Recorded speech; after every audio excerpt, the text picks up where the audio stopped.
नमस्कार मित्रों, कैम छो। आज हम जो है सॉल्व करने वाले हैं ट्राई हैकमी का ओवास टॉप 10 वाला रूम, जिसमें हम जो है वो फर्स्ट कैटेगरी जो है उसकी इंजेक्शन, उसको हम उसके टास्क जो है उसको हम सॉल्व करने वाले हैं। तो मेरा नाम है कृतिक, आप देख रहे हैं टेक्निकल मोटा भाई। हालो, चालू करिए। जैसे कि मित्रों आप देख सकते हैं कि मैंने ये इंजेक्शन वाला जो ये पूरा टास्क है उसको मैंने ऑलरेडी सॉल्व करके रखा है, लेकिन आप ऐसे अज्यूम कर सकते हैं कि मैंने ये जो है सॉल्व नहीं किया, क्योंकि मैं आपको जो है एकदम डिटेल में बताऊंगा कि इसको हम जो है वो सॉल्व कैसे कर सकते हैं। और ये जो ट्राई हैकमी का है, इसके लिए मैंने ऑलरेडी ये VPN वगैरह सब कुछ जो सेटअप है ऑलरेडी मैंने कनेक्ट करके रखा है। आप यहाँ पे मेरा IP भी देख सकते हो, तो ये मैंने ऑलरेडी सब कुछ सेटअप करके रखा है। अगर आपको ऐसा कुछ है कि ये सेटअप कैसे करते हैं, मतलब वो जो VPN है ट्राई हैकमी का उसको कैसे कनेक्ट करते हैं, उन सब चीज़ के बारे में अगर आपको जानना है तो मुझे नीचे कमेंट करके बता सकते हो। तो मैं उसके ऊपर एक डेडिकेटेड वीडियो बना दूंगा, जिसमें हम देख लेंगे कि ये ट्राई हैकमी का जो VPN होता है उसको हम कैसे जनरेट करते हैं, उसको हम कैसे कनेक्ट करते हैं वगैरह वगैरह। तो सबसे पहले हम देखें तो ये इंजेक्शन के बारे में थोड़ा बहुत हमें डिटेल बताया है कि जो इंजेक्शन अटैक होते हैं वो क्या होते हैं, उसकी कैटेगरीज जो होती है वो क्या होती है, जैसे कि SQL इंजेक्शन है, कमांड इंजेक्शन है। अगर आपने मेरा ओवास टॉप 10 का इंजेक्शन वाला वीडियो नहीं देखा तो आप जरूर से हमारी ओवास टॉप 10 की प्लेलिस्ट में जाके आप देख सकते हैं कि ये जो इंजेक्शन अटैक होते हैं वो क्या होते हैं, वो कैसे परफॉर्म होते हैं, और जब भी हम उसे परफॉर्म करते हैं तभी उसके बैकएंड में क्या होता है, उसके सोर्स कोड्स क्या होते हैं, उन सब के बारे में मैंने जो है वो डिटेल में एक्सप्लेन किया है। तो अगर आपको और कुछ जानना है तो आप इसको पढ़ भी सकते हैं और वहाँ से आप पता कर सकते हैं। तो वैसे ही इसका सेकंड टास्क जो है, हालांकि फर्स्ट टास्क में तो कोई आंसर देना नहीं था, और सेकंड जो टास्क है उसमें हमें OS कमांड इंजेक्शन के बारे में बताया, मतलब हमारे ऑपरेटिंग सिस्टम में जो कमांड यूज़ होते हैं उसके बारे में हमें जो ये थोड़ा बहुत इन्फॉर्मेशन दिया है कि कौन से कमांड यूज़ हो सकते हैं। अगर मैं आपको सिंपली बता दूँ तो OS कमांड इंजेक्शन मतलब ऐसे सब कमांड्स होते हैं जो हमारी ऑपरेटिंग सिस्टम से रिलेटेड होते हैं। मतलब समझ लो कि हमने कोई रिबूट का या फिर कोई रिस्टार्ट का कमांड दे दिया या शटडाउन का कमांड दे दिया, फिर हमारा जो CD होता है कमांड, LS कमांड्स होते हैं जो हमारे लिनक्स में चलते हैं। और अगर वैसे ही अगर मैं विंडोज़ की बात करूँ तो हमारा DIR कमांड जो होता है, जैसे कि हम डायरेक्ट इसको लिस्ट कर सकते हैं। तो ये सब जो कमांड्स होते हैं जो हमारे ऑपरेटिंग सिस्टम के रिलेटेड होते हैं उसे हम OS कमांड इंजेक्शन बोलते हैं। तो अभी हम आते हैं ये टास्क 5 में, जहाँ पे हमें कुछ शायद प्रैक्टिकल करने मिले। हालांकि तब तक मैं ये डिप्लॉय कर देता हूँ, तब तक हम ये पढ़ लेते हैं कि ये क्या है। तो इसमें जो है हमें एक्टिव कमांड इंजेक्शन के बारे में बताया। मतलब ये जो कमांड इंजेक्शन, अगर समझ लो हमारी वेबसाइट के ऊपर ही हमें कमांड इंजेक्शन मिल रहा है तो उसे हम एक्टिव कमांड इंजेक्शन बोलेंगे। तो यहाँ पे ऐसा ही इन लोग ने वर्नेबल एप्लीकेशन एक बना के रखा, मतलब हम बोल सकते हैं कि वेब पेज बना के रखा है वेब सर्वर के ऊपर जो कमांड इंजेक्शन से वर्नेबल है। उसका सोर्स कोड भी हम यहाँ पे देख सकते हैं। हालांकि यहाँ पे PHP है तो यहाँ पे इसने पास थ्रू को यूज़ किया है। पास थ्रू का मतलब ये होता है, पास थ्रू फंक्शन एक ऐसा फंक्शन है जिसके अंदर हम कोई भी कमांड डालेंगे तो वो डायरेक्टली जो है वो एज ए OS कमांड उसको एग्जीक्यूट करता है। तो सीधी बात है, यहीं से हम पता कर सकते हैं कि ये जो वेब पेज होगा जहाँ जो भी हमें ये यहाँ पे IP मिलेगा, और फिर जो भी हम वेब पेज पे जाएंगे वो वेब पेज पे हम जो भी कमांड एंटर करेंगे वो डायरेक्टली जो है वो उसकी ऑपरेटिंग सिस्टम से एग्जीक्यूट हो जाएगा। मतलब इन शॉर्ट हम बोल सकते हैं कि हम डायरेक्टली जो है OS कमांड इंजेक्शन परफॉर्म कर सकते हैं, मतलब कमांड इंजेक्शन जो है परफॉर्म कर सकते हैं। तो हम आ जाते हैं डायरेक्टली टास्क पे। हालांकि यहाँ पे आपको सब आंसर दिख रहे होंगे, लेकिन प्लीज़ बेयर विद मी, आप ऐसा अज्यूम कर लो कि ये जो है वो मैंने ऑलरेडी सॉल्व नहीं किया है। तो अभी हम देख सकते हैं यहाँ पे हमको IP मिल गया, तो हम जाते हैं इस IP पे। और हालांकि हम यहाँ पे भी देख सकते हैं हमें डायरेक्टली ये पेज पे रिडायरेक्ट होने के लिए बोल रहा है। तो हम जैसे कि देख सकते हैं कि यहाँ पे मैंने जो है ये पेज को ओपन कर दिया, तो यहाँ पे ये इविल शेल करके है। तो हम देखते हैं कि यहाँ पे पहले OS कमांड इंजेक्शन होता है कि नहीं। तो उसके लिए हम सबसे पहले अगर समझ लो कमांड लगा दिया who am I, तो सीधी बात है यहाँ पे हमें आंसर मिल रहा है, मतलब हम www-data से कनेक्टेड है। इससे हम पता चल सकता है कि ये यूज़र के थ्रू ये जो वेब सर्वर है वो अभी फ़िलहाल के लिए लॉग्ड इन है, जहाँ से हम ये एक्सेस कर रहे हैं। तो यहाँ पे हम क्लियरली देख सकते हैं कि यहाँ पे हम कोई भी कमांड डालेंगे तो उसे वो जो है वो सिंपली एग्जीक्यूट कर देगा। तो यही सेम चीज़ समझ लो अगर हम हमारे CMD या फिर कहीं पे भी हम यूज़ कर रहे हैं तो हम यहाँ पे भी डायरेक्टली जो भी कमांड एंटर करते हैं, समझो मैंने DIR कमांड को एंटर किया तो ये जो हमें पूरा एक डायरेक्टरी का लिस्ट बता देता। हालांकि मैं अभी फ़िलहाल तो विंडोज़ यूज़ कर रहा हूँ, तो अगर वही सेम कमांड अगर हम यहाँ पे LS करें तो फिर भी हम जो देख सकते हैं कि यहाँ पे इतनी फाइल्स जो है वो इसके रूट डायरेक्टरी में है। तो हम देखते हैं कि इसका सबसे पहला क्वेश्चन क्या है। तो सबसे पहला क्वेश्चन ये है कि what strange text file is in the website root directory. तो हम पहले देख लेते हैं कि अभी हम कौन सी डायरेक्टरी में है फ़िलहाल के लिए। तो PWD एक कमांड है, प्रेजेंट वर्किंग डायरेक्टरी, जिससे हमें पता चलेगा कि हम कौन सी डायरेक्टरी में।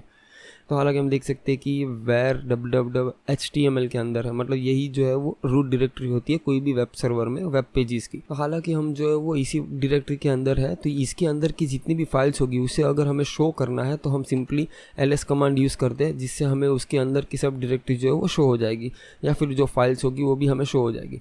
तो हमारा क्वेश्चन ये था कि इसके अंदर कौन सी ऐसी स्ट्रेंज टेक्स्ट फाइल है। तो अभी हमें यहाँ पे तो एक ही टेक्स्ट फाइल दिख रही है जो है drpepper.txt, तो यही ऑफकोर्स इसका आंसर होगा क्योंकि एक ही टेक्स्ट फाइल है हमारे पास। उसके बाद का क्वेश्चन ये है कि उसमें कौन से ऐसे यूज़र्स है, मतलब कितने ऐसे यूज़र्स है जो नॉन रूट है, नॉन सर्विस है और नॉन डीमन है।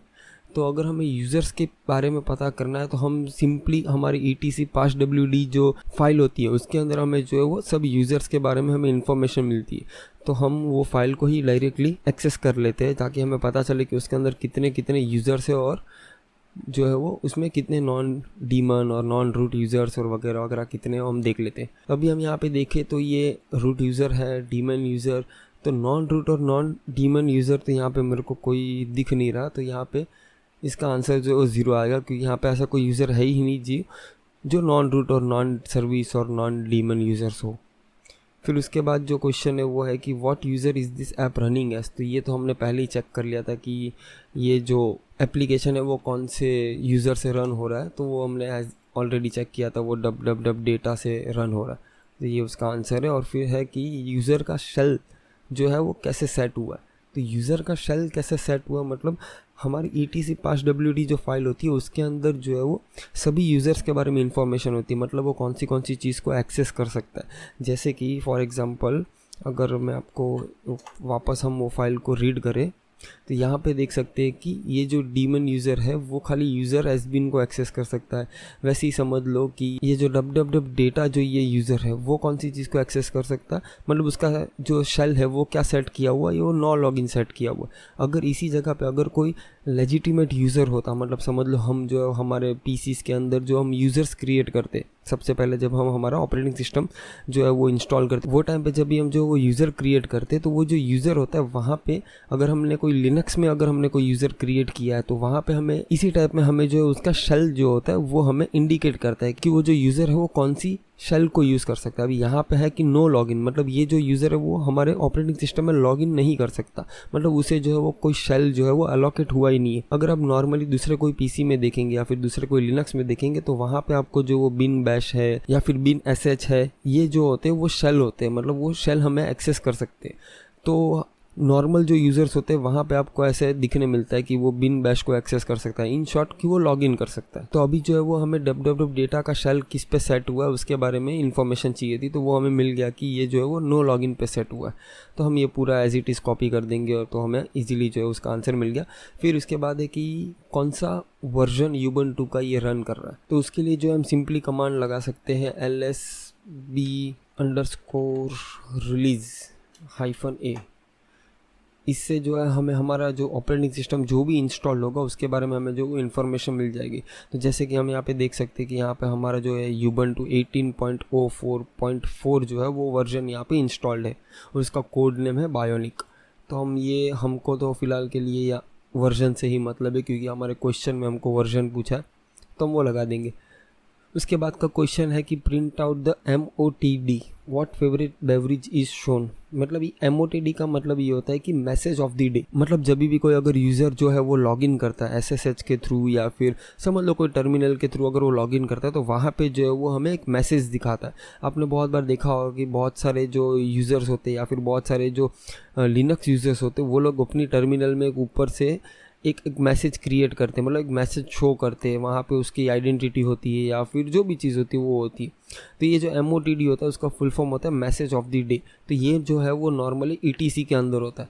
तो अगर हम यहाँ पे कमांड लगाए कि ls/etc और उसको हम पाइप कर दे ग्रैप में और हम ग्रैप करते हैं MOTD को, हम देखते हैं कि पहले कौन सी टाइप की जो है MOTD का कौन सा फोल्डर यहाँ पे हमें मिल रहा है। तो यहाँ पे है update-motd.d। तो अभी हम जो है यहाँ पे लिस्ट करते हैं कि वो MOTD जो फोल्डर था उसके अंदर कौन सी और फाइल्स या फिर कौन से और फोल्डर्स है।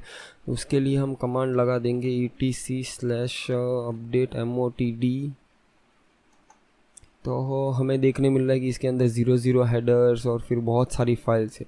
तो यहाँ पे हमें कुछ हिंट जैसा भी मिला था। तो यहाँ पे अगर हम हिंट देखें तो ये हमें हिंट दे रहा है कि 00 हेडर के अंदर जो है शायद हमें हमारा आंसर मिल जाए। तो हम डायरेक्टली जो है वो कट कर लेते हैं /etc अपडेट MOTD और 00 हेडर। ओह, यहाँ पे तो बहुत सारी चीज़ लिखी हुई है। यहाँ पे अगर हम लास्ट लाइन देखें तो यहाँ पे हमें दिख रहा है कि डॉक्टर पेपर जो है वो वर्ल्ड को बहुत अच्छा टेस्ट देता है। मतलब सीधी बात, ये डॉक्टर पेपर जो चीज़ है वही बेवरेज का नाम है और वही हमारा आंसर होना चाहिए। तो उम्मीद है कि आपको ये जो है इंजेक्शन के बारे में, मतलब ये जो ट्राईहेक्मी का जो ये इंजेक्शन के प्रैक्टिकल्स से उसके बारे में आपको समझ में आ गया होगा कि उसके जो टास्क है उसको हम कैसे सॉल्व करें। तो अगर आपका कोई भी सवाल या फिर कोई भी सुझाव है तो आप जो मुझे नीचे कमेंट करके बता सकते हैं एज़ यूजुअल। और अगर आपने अभी तक इस चैनल को सब्सक्राइब नहीं किया तो फट से सब्सक्राइब कर दीजिए, क्योंकि मैं ऐसे ही टेक्नोलॉजीज़ को एक्सप्लेन करते रहे। तो फिलहाल के लिए इतना ही, आओ जाओ।